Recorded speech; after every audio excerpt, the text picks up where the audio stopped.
us who are dedicated to the unmanifest field of life, running the world government for the age of enlightenment, gaining proficiency in operating the unmanifest field of consciousness, and from there improving all levels of life.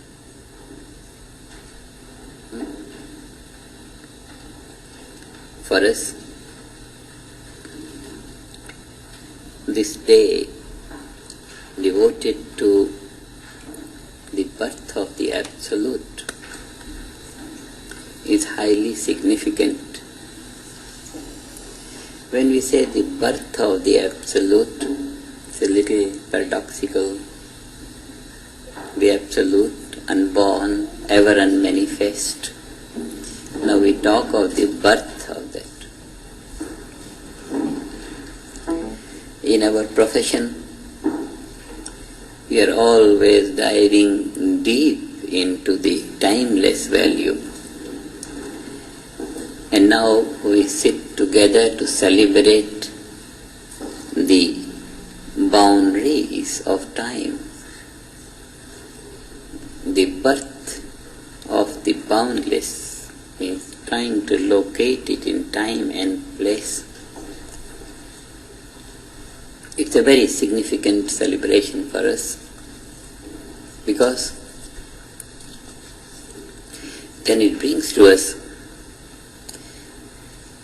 to remind us of the real wholeness of which we investigate deep within ourselves, all the time focused deep, and on that unmanifest, unbounded consciousness we operate. For us, this birth of that unmanifest, as if coming out of itself, birth of the Absolute means as if the Absolute stepping out into something. This is a very significant thing for us,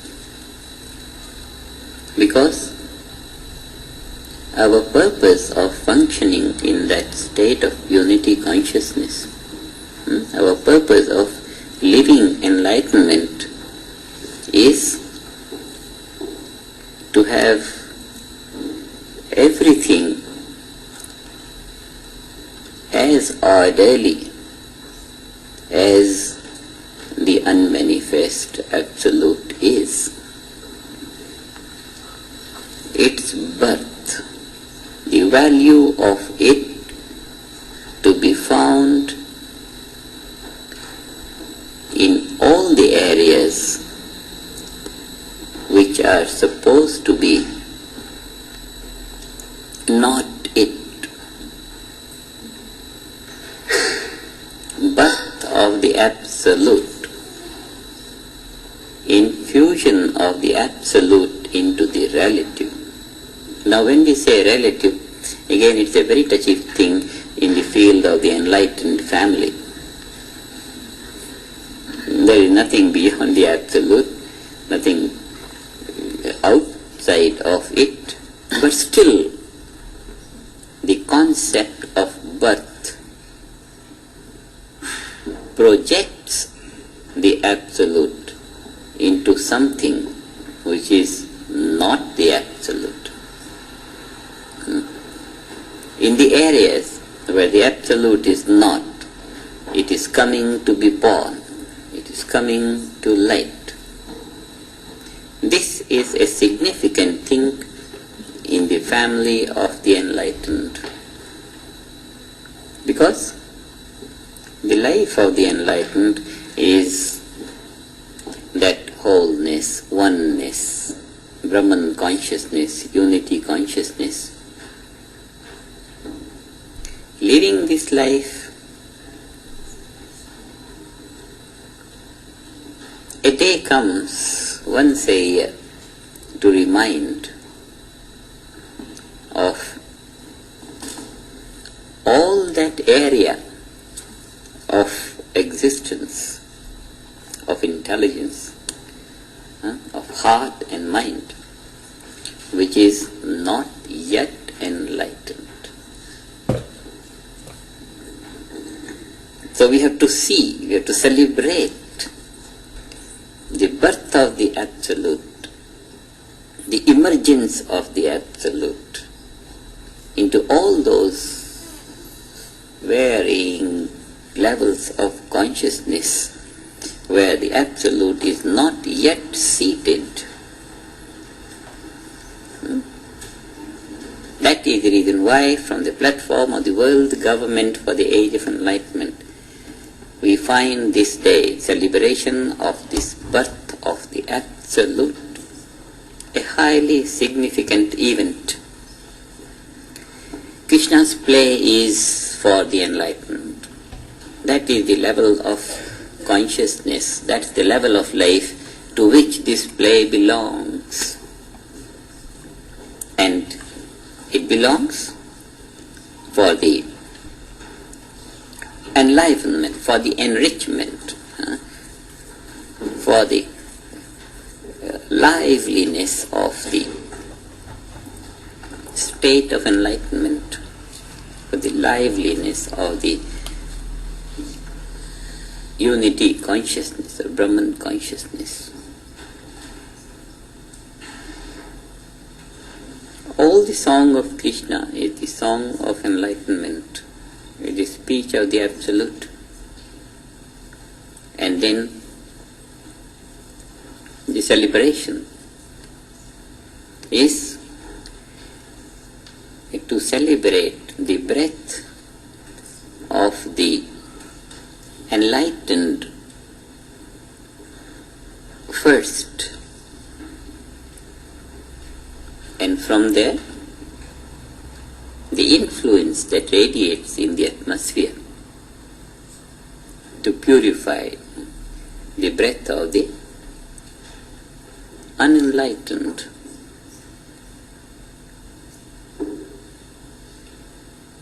The world will always have lots of areas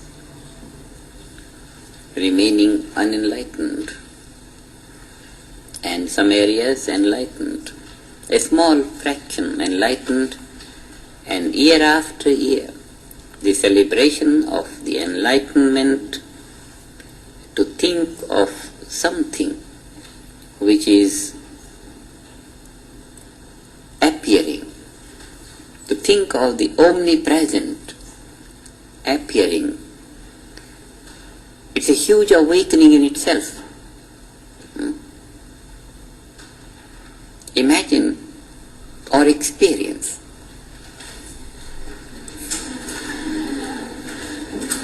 what happens to the enlightened when he thinks of the huge, enormous, and Brahman in great, the huge, enormous, unbounded, infinite, eternal, absolute, taking birth.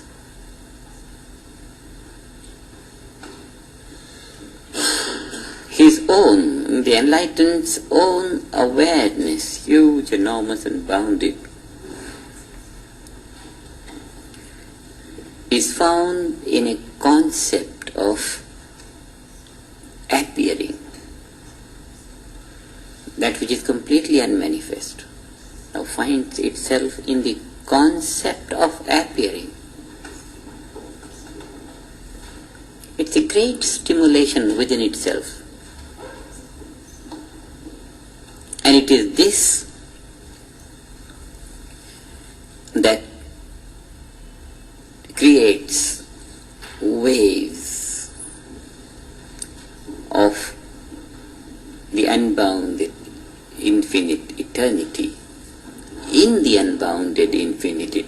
eternity state of awareness. So all the play of Krishna is to stimulate the breath of the enlightened. That's why the book which accounts for the play, Bhagavatam, is the textbook of the enlightened. It's in this that the enlightened rejoice and live and breathe existence. There is nothing of evolvement, no, but there is enlivenment of that homogeneous wholeness which is unbounded and manifest absolute being. It plays within itself without any differences cropping up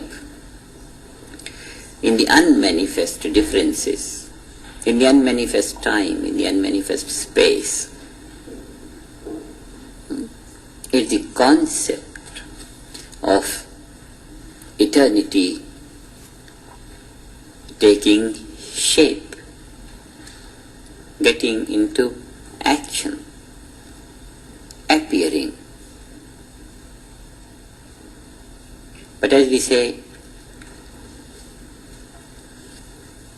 knowledge is different in different states of consciousness. That is that one value of consciousness, the state of enlightenment, unity consciousness, where this appearance of the Absolute has a great enlivening value, the sense of enlivenment.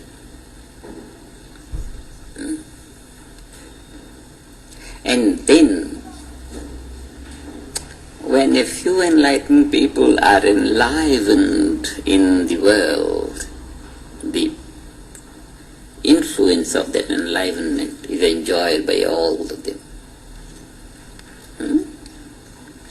We know to be 1% effect, but 1% is a very crude kind of effect. It takes one out of 100. Here, 1 in thousands, enlivening his awareness.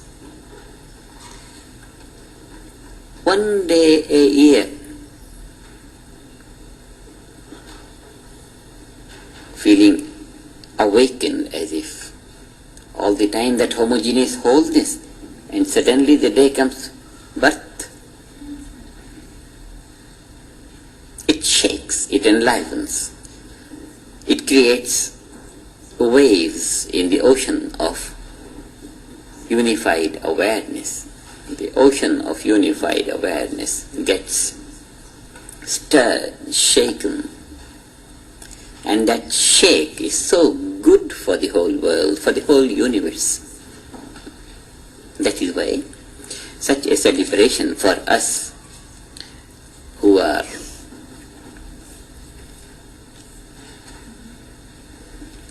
holding world consciousness to rise is a very, very significant occasion.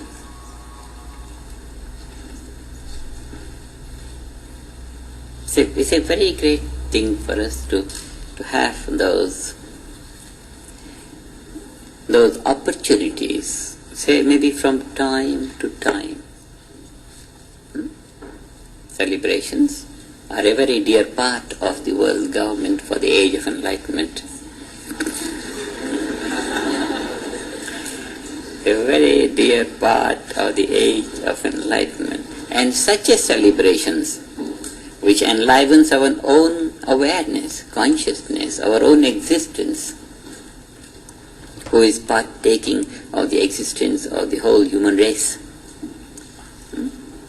That shaking of our own consciousness, of the birth, Krishna's birth, the absolute. And the story about he was born like that, and he could only have been born in a jail. If the absolute is to be born, he can't be born in freedom, because the moment he was born in the awareness, it was eternal freedom. Now, if that eternal freedom, that embodiment of eternal freedom, if it is to take shape, it gets into the region behind bars. It's a very significant story.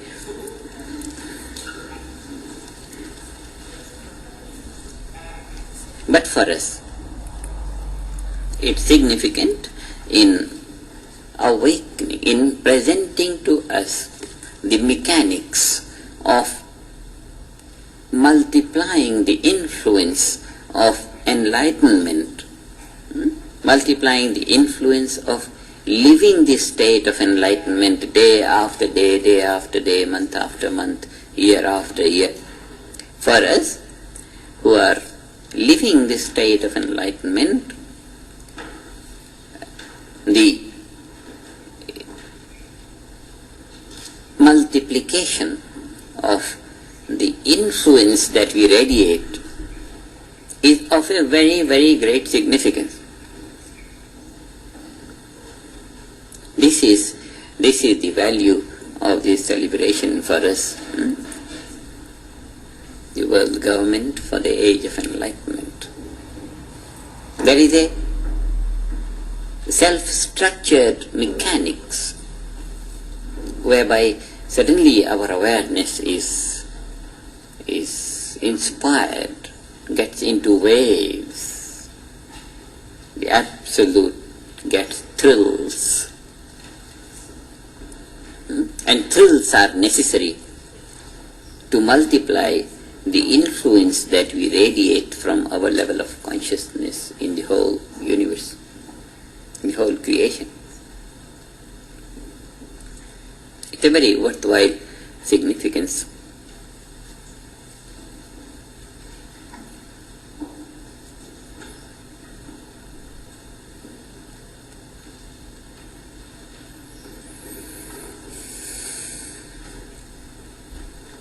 Krishna, when we consider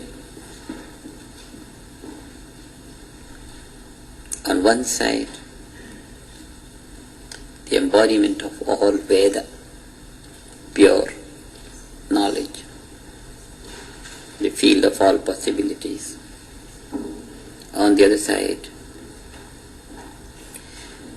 our own self,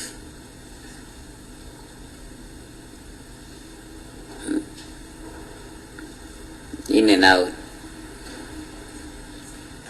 of everything.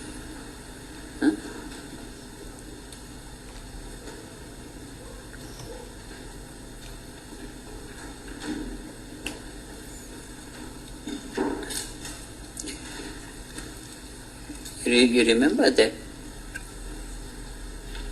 one verse in Gita where Lord Krishna gives out the mechanics of how he creates.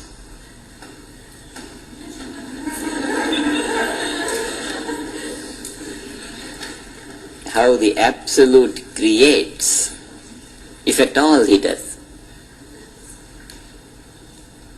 How the enlightened creates.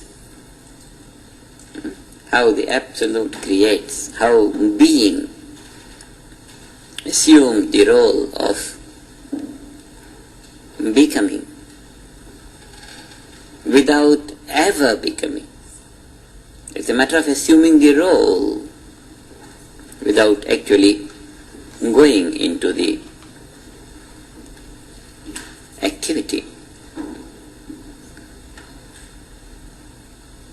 What is that verse somewhere in the ninth chapter?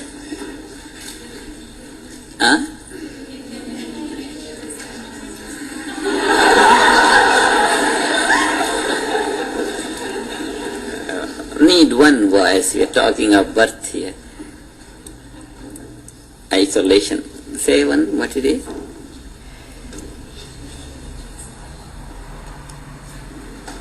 It's too hidden from you.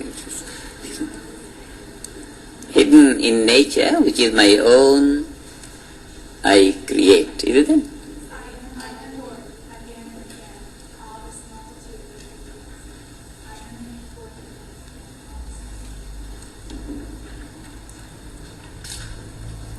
Say it again, hidden in my own, hidden in nature.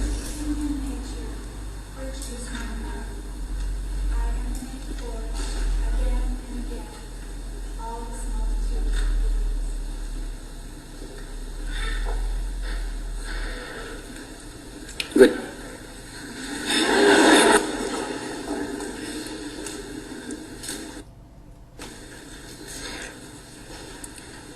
That means I am never born. And if I am born, the mechanics is this,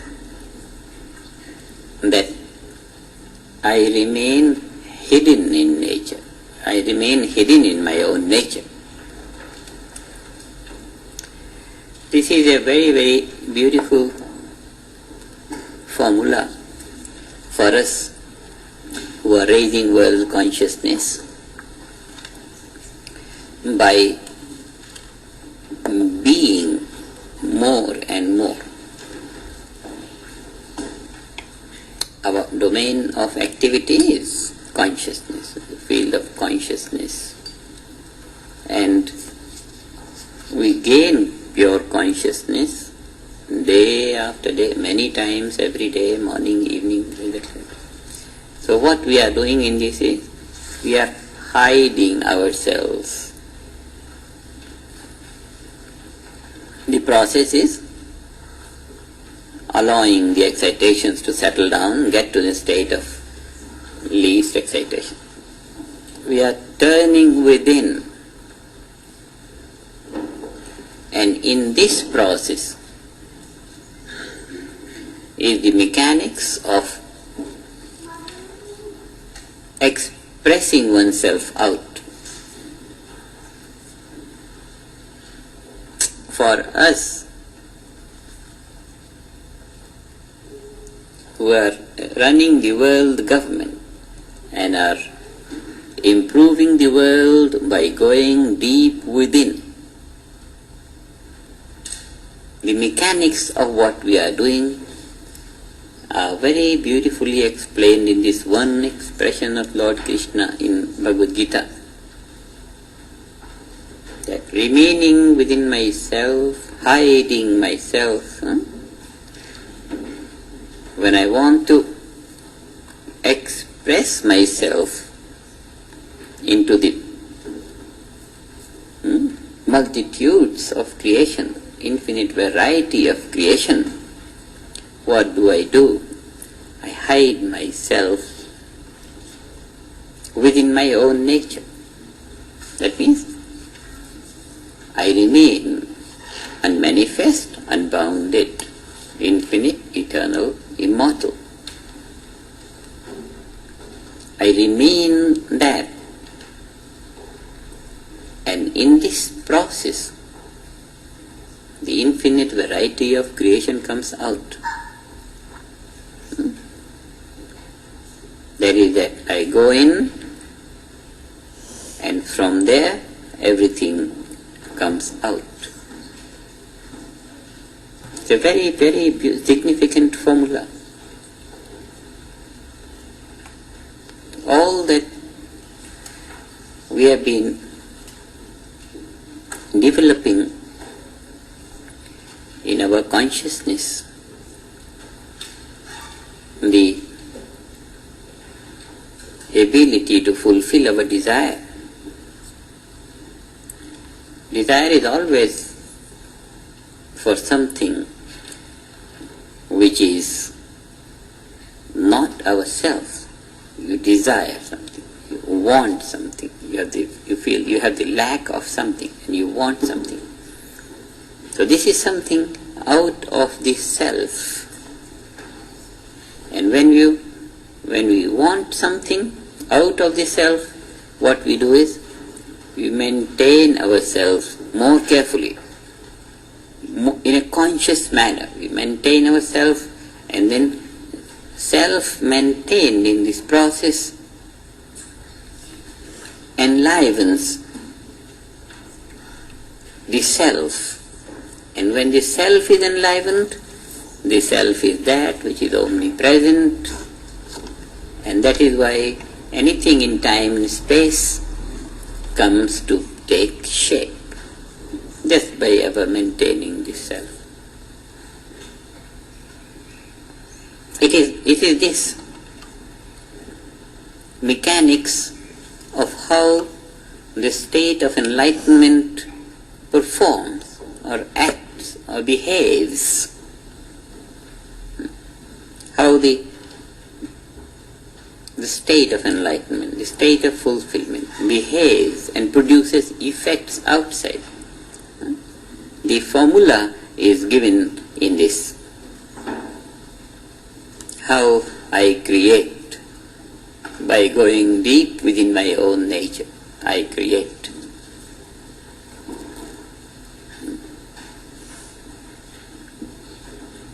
So the significance of such a performance is real only in the family of the enlightened. And it's a very great joy for us to have this family of enlightened. Number of the enlightened people is growing, and when they meet together in the context of a celebration, it's really a great blessing for the whole world.